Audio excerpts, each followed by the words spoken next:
दोस्तों, welcome to my channel. जिसने भी सब्सक्राइब नहीं किया सब्सक्राइब कर ले। आज हम लोग क्लास 6 चैप्टर 9 नए साम्राज्य और राज्य के बारे में पढ़ेंगे। तो चलिए वीडियो शुरू करते हैं। तो नए साम्राज्य और राज्य। मौर्योत्तर काल में भारत में समाप्त हुई राजनीतिक एकता को पुनः स्थापित करने का श्रेय गुप्त वंश को जाता है, जिससे काफ़ी हद तक समस्त भारत को पुनः एकता के सूत्र में बांध दिया। गुप्त वंश की स्थापना 275 ईस्वी के लगभग श्री गुप्त द्वारा की गई और लगभग 510 ईस्वी तक भारत में गुप्त वंश का शासन था। गुप्त साम्राज्य के पतन के बाद भारत में मुख्यतः उत्तरी भाग में अराजकता की स्थिति बनी हुई थी। ऐसी स्थिति में हर्ष के शासन ने राजनैतिक स्थिरता प्रदान की। हर्षवर्धन 590 से 647 ईस्वी प्राचीन भारत में एक राजा था जिसने उत्तरी भारत में अपना एक सुदृढ़ साम्राज्य स्थापित किया था। हर्षवर्धन ने पंजाब छोड़कर समस्त उत्तरी भारत पर राज्य किया और गुप्त काल को इतिहास का स्वर्णिम काल भी कहा जाता है। उसके बाद हम लोग गुप्त साम्राज्य के बारे में जानते हैं। सन 300 ईस्वी से 550 तक भारतीय उपमहाद्वीप के एक बड़े हिस्से पर गुप्त साम्राज्य का शासन था। गुप्त साम्राज्य के शासन काल में चारों ओर खुशहाली थी। इस दौरान विज्ञान और तकनीक, कला, साहित्य आदि के क्षेत्र में भी तरक्की हुई। इसलिए गुप्त साम्राज्य को भारत के इतिहास का स्वर्णिम युग कहा जाता है। गुप्त साम्राज्य के महान राजाओं में चंद्रगुप्त प्रथम, समुद्रगुप्त और चंद्रगुप्त द्वितीय का नाम आता है। गुप्त साम्राज्य का शासन उत्तर पश्चिम में बंगाल तक फैला हुआ था। यह साम्राज्य दक्कन पठार के उत्तर तक ही सीमित था, लेकिन अपने चरम पर यह साम्राज्य भारत में पूर्वी तटों तक फैला हुआ था। अब हम लोग समुद्रगुप्त के बारे में जानते हैं। समुद्रगुप्त को गुप्त साम्राज्य का सबसे महान राजा माना जाता है। समुद्रगुप्त के बारे में सिक्कों और अभिलेखों से पता चलता है। इलाहाबाद में स्थित एक अशोक स्तंभ में समुद्रगुप्त के बारे में विस्तृत जानकारी मिलती है। यह एक प्रशस्ति है जिसे हरिसेन ने एक लंबी कविता के रूप में लिखा है। हरिसेन समुद्रगुप्त के दरबार में रहने वाला कवि था। अब प्रशस्ति क्या है ये देखते हैं कि प्रशस्ति किसे कहते हैं। यह एक संस्कृत शब्द है जिसका अर्थ है किसी की प्रशंसा। उस जमाने में राजाओं की प्रशंसा में प्रशस्तियाँ लिखी जाती थी। अशोक स्तंभ से मिली हुई प्रशस्ति से समुद्रगुप्त के बारे में निम्नलिखित जानकारी मिलती है। वो जानकारी क्या है चलिए देखते हैं। तो उनकी जानकारी फर्स्ट है, समुद्रगुप्त एक महान योद्धा था जिसने अपने साम्राज्य के विस्तार के लिए कई लड़ाइयाँ लड़ी। वह एक सक्षम प्रशासक और एक अच्छा राजा था। वह एक संगीतकार, चित्रकार और लेखक भी था। अपने दरबार में समुद्रगुप्त चित्रकारों, संगीतकारों और कवियों को प्रोत्साहन देता था। समुद्रगुप्त के दरबार के एक कवि कालिदास थे। उस जमाने के प्रसिद्ध ज्योतिष शास्त्री जिनका नाम आर्यभट्ट था, वे समुद्रगुप्त के दरबार में रहते थे। अब गुप्त साम्राज्य के प्रशासन के बारे में जानते हैं। उत्तरी भारत का एक बड़ा हिस्सा समुद्रगुप्त के सीधे नियंत्रण में था। इस भाग को आर्यभट्ट के नाम से जाना जाता था। इस भूभाग में समुद्रगुप्त ने 9 राजाओं को हराकर उनके क्षेत्र को गुप्त साम्राज्य में मिला लिया था। दक्षिणापथ में उस समय 12 राजा हुआ करता था। उन्होंने समुद्रगुप्त के सामने आत्मसमर्पण कर दिया। बाद में समुद्रगुप्त ने उन्हें अपने अपने राज्य पर शासन करने की अनुमति दे दी। पूर्वोत्तर में असम, तटीय बंगाल, नेपाल और कई गण समूहों ने समुद्रगुप्त के आदेश का पालन शुरू कर दिया। इन राज्यों के राजा समुद्रगुप्त के दरबार में उपस्थित होते थे और उपहार भी लाते थे। बाहरी क्षेत्रों के राजाओं ने भी समुद्रगुप्त का आधिपत्य स्वीकार कर लिया। उन्होंने समुद्रगुप्त से अपनी बेटियों की शादी करा दी। ऐसे क्षेत्रों में शायद शक, कुषाण और श्रीलंका आते थे। इस तरह से लगभग पूरा उपमहाद्वीप समुद्रगुप्त के अधीन आ चुका था। कुछ भाग पर उसका प्रत्यक्ष रूप से शासन था, जबकि कुछ पर प्रक्षोभ रूप से। अब हम लोग हर्षवर्धन के बारे में जानते हैं। तो हर्षवर्धन ने उत्तरी भारत के एक बड़े हिस्से पर 606 से 647 ईस्वी तक शासन किया। उसकी राजधानी कन्नौज में थी।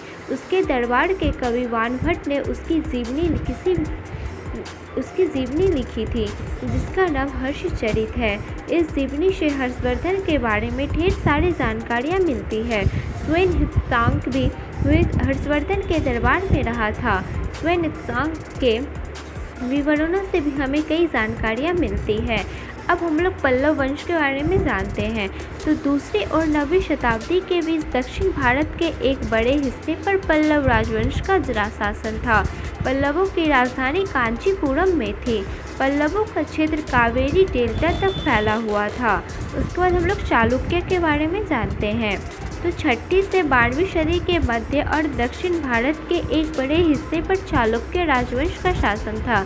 चालुक्यों का क्षेत्र कृष्णा और तुंगभद्रा नदियों के बीच स्थित रायचूर दोआब में था। चालुक्य की राजधानी ऐहोल में थी। पल्लव और चालुक्य राजा अक्सर आपस में लड़ते रहते थे। वे उस क्षेत्र में अपनी प्रभुता साबित करना चाहते थे। राजधानियों पर खासकर से आक्रमण होता था क्योंकि वे समृद्ध शहर थे। पुलकेशिन द्वितीय को चालुक्य राजवंश का सबसे प्रसिद्ध राजा माना जाता है। पुलकेशिन की प्रशस्ति उसके राजा दरबारी कवि रविकृति ने लिखी। इसमें हर्षवर्धन की पराजय का विस्तृत विवरण है। समय बीतने के साथ पल्लव और चालुक्य राजाओं की जगह राजपूत और चोल राजाओं ने ले लिया। इन राज्यों का प्रशासन के बारे में जानते हैं। अब अभी भी ज़मीन ही टैक्स का सबसे बड़ा स्रोत था। प्रशासन की सबसे निचली इकाई गांव थे, लेकिन कई ऐसे बदलाव हुए जिनके कारण सत्ता का समीकरण बदल चुका था। इस समय कोई भी एक ऐसा राजा नहीं था जो पूरे उपमहाद्वीप पर शासन करने लायक शक्तिशाली हो। राजा अक्सर शक्तिशाली और प्रभावशाली लोगों को अपनी तरफ करने के प्रयास करते थे। वे अक्सर सत्ता की साझेदारी के उपाय निकाला करते थे। कई ऐसे लोग थे जो आर्थिक, सामाजिक या सैन्य शक्ति के मामले में शक्तिशाली थे। अब हम लोग सेना में बदलाव के बारे में जानते हैं कि सेना में किस प्रकार का बदलाव आया। तो कुछ राजा अभी भी एक सुसंगठित सेना रखते थे, लेकिन इस समय एक नई परिपाटी भी शुरू हो रही थी। कुछ सेना नायक अपने रखते थे जिसे ज़रूरत पड़ने पर राजा की सेवा में लगा दिया जाता था। उन्हें कई नियमित वेतन नहीं मिलता था, लेकिन इसके बदले में भूमिदान मिल जाता था। इसके साथ ही उन्हें कर वसूलने का अधिकार भी मिल जाता था। ऐसे सेना नायकों को सामंत कहा जाता था। जब कोई शासक कमज़ोर हो जाता था तो सामंत स्वतंत्र होने की कोशिश करता था। अब हम लोग दक्षिण के राज्यों में सभाएं कैसे थी उसके बारे में जानते हैं। तो ब्राह्मण भूमिपतियों के संगठन को सभा कहते हैं। मतलब ब्राह्मण भूमिपतियों के संगठन को सभा कहते हैं। तो ऐसे सभाओं में कई उप समितियाँ भी होती थी। अलग अलग उप समिति अलग अलग मुद्दों पर काम करती थी, जैसे सिंचाई, सड़क निर्माण, कृषि प्रक्रिया, मंदिर निर्माण आदि। गैर ब्राह्मण भूमिपतियों के संगठन को उड़ कहते हैं। तो उड़ किसे कहते हैं? तो गैर ब्राह्मण भूमिपतियों के संगठन को उड़ कहा जाता है और सभा ब्राह्मण भूमिपतियों के संगठन को सभा कहते हैं। तो दोनों अलग अलग है। फिर आता है व्यापारियों के संगठन को नगरम कहते थे। तो व्यापारियों का जो संगठन होता था, जो व्यापारी सब एक साथ संगठित होते थे, उसको नगरम कहते हैं। सामान्य तौर पर ऐसे संगठनों का नियंत्रण धनी व्यापारियों या भूमिपतियों के हाथ में होता था। सामान्य दक्षिण भारत में ऐसे संगठन कई सदियों तक बने रहे। अब आम लोगों का जीवन जानते हैं कि कैसा था। ज़्यादातर लेखकों ने राजाओं के बारे में भी लिखा है, लेकिन कुछ लेखकों ने आम लोगों के बारे में भी लिखा है। कई कहानियों, कविताओं और नाटकों से हमें आम लोगों के जीवन के बारे में पता चलता है। अब राजाओं और ब्राह्मणों की भाषा संस्कृत हो गई थी। आम लोगों की भाषा प्राकृत थी। ब्राह्मण और राजाओं की भाषा जो थी संस्कृत थी और आम लोग जो है प्राकृत भाषा बोला करते थे। अब अछूतों की स्थिति, अब जाति के हिसाब से अछूत होता होगा, जैसे कि निचला जाति को अछूत मानते होंगे, ये वो बहुत चीज़। अब आते हम लोग देखते हैं। हाशियर ने उस समय के अछूतों की स्थिति के बारे में लिखा है। ऐसे लोगों को समाज की मुख्य धारा से अलग रखा जाता था। जब भी कोई अछूत किसी गांव में प्रवेश करता तो उसे औरों को अपनी उपस्थिति के बारे में चेताना होता था। लोगों का ध्यान आकर्षित करने के लिए वह ज़मीन पर एक छड़ी को पीटता रहता था। अछूत को गांव या शहर की सीमा के बाहर रहना पड़ता। तो मतलब अछूत जो है तभी गांव में प्रवेश नहीं कर पाते थे।